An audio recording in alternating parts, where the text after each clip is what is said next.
You have another photo op you're missing. I am probably out of the shot, and I'll say hi real quick. Hi, everybody.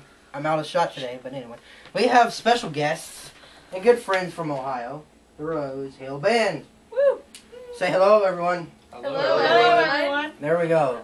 So I guess starting from my left to my right, picking on you, introduce yourselves, and let's go down the road.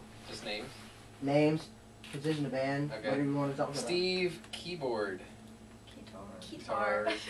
It sounds less legitimate if I say guitar. It sounds more awesome. Come on, guitar is more awesome. More It's completely awesome. legitimate. It's our gimmick. Oh, there we go. And I'm Kevin, I play guitar. I'm Beth and I'm the screamer. I'm Tiffany and I play bass. I'm Corey and I play guitar. Awesome. So, how long you guys been together as a band? Just over 2 years. Just over 2 And years. I see there's been changes with the band, there's been a name change, there's been still looking for a drummer, so a lot of stuff's been going on these last couple of years. Oh yeah. You know, you want to cover a little bit of the transition from Epidemic till now and drumming and stuff. And Alright. We were the Epidemic for like a good, well, the first year. Was it?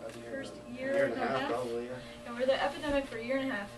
And we had to change it because, like, our label thought that there might be copyright issues and, you know, some stuff going on with the Epidemic, and so we just changed it. And the Rose Hill, actually, our former guitarist slash bass player, because he kind of moved around a lot, he came up with the Rose Hill.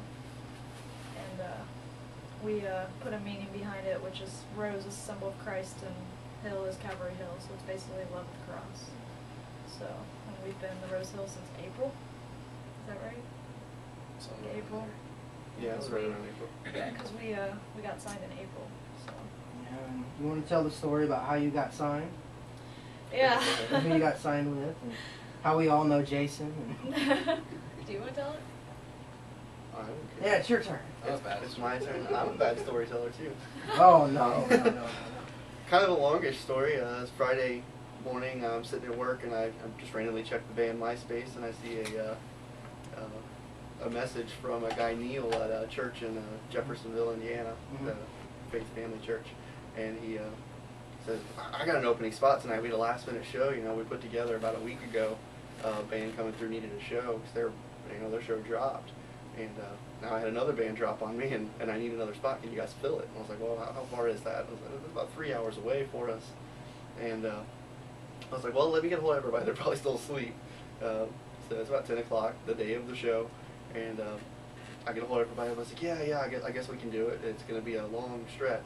So I call the guy back, and I'm like, "Yeah, Neil, we're on." You know, he's like, "So what do you need?" And I told him, he was like, "You know, we're all in this for the same reason, but you know, giving us a good amount of gas money and everything." I was like, "Great, so we're going to be open, and you know, what time we got to be there?" He's like, "No, actually, it's the third spot before the burial."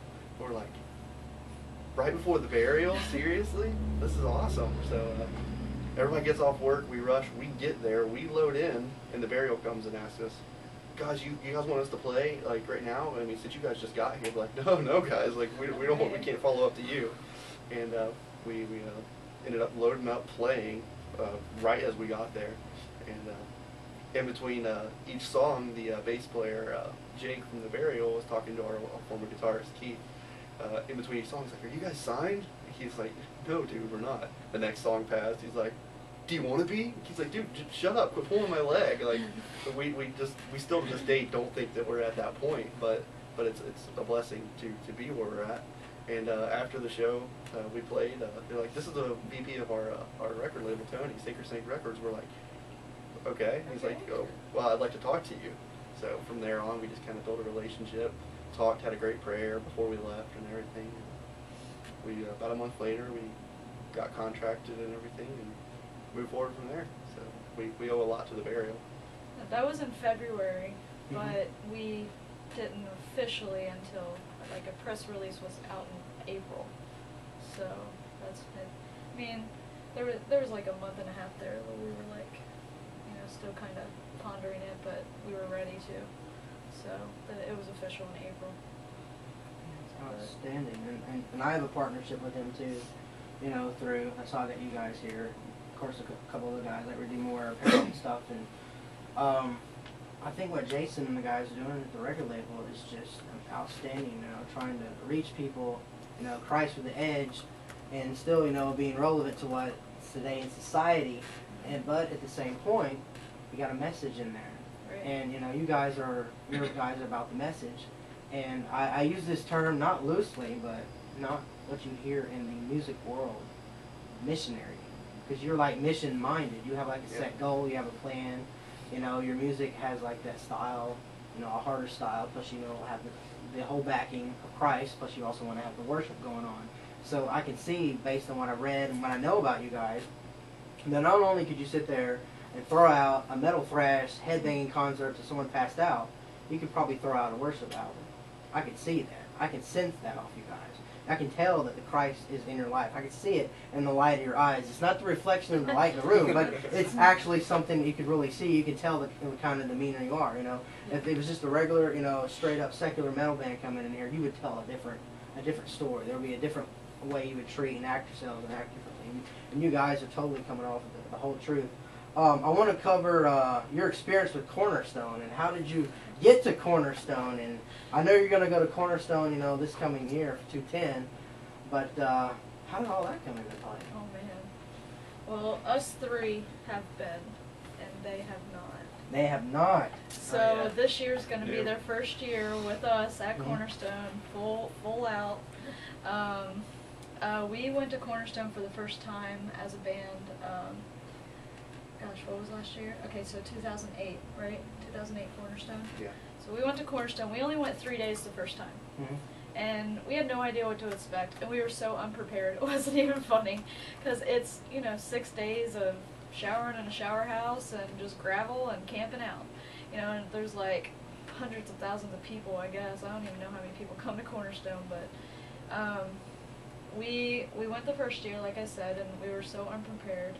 But the second year, this past year, was probably the funnest because we stayed all week. We actually got there the day before the gates opened and like slept in line and the whole 9 yards. And sleeping in the driver's seat of a 15-passenger van is not that enjoyable. Yeah. And half of us camped out in the van and half of us, you know, had tents and stuff. And Sanker Saint actually and Raging Storm Records, they do they like buddy up with a tent at Cornerstone. And all the bands get to play at that tent, and then they try to get, you know, some of the Sanker Saint bands on other stages, you know, for just like their promotion and Sanker Saint's promotion, just so everybody can get to play as much as they want to during the week. But basically, I mean, it's our label's big deal. You know, they really love it's when all of the bands can be in one spot. It's the one time in the year that everybody from both labels get together, including the president, vice president. Yeah. Everybody just gets to we have a barbecue one day. And well, that sounds like an awesome thing. I think we're going to take a break. I think we're coming up on a break. So we're going to take a break and we'll come back and we'll talk more, you know, individually with you guys. And during the break, I'll kind of cover with that and what I'm going to do with you guys. But I have a few things in store for you guys. So looking forward to more with the Rose Hill Band. We'll be right back.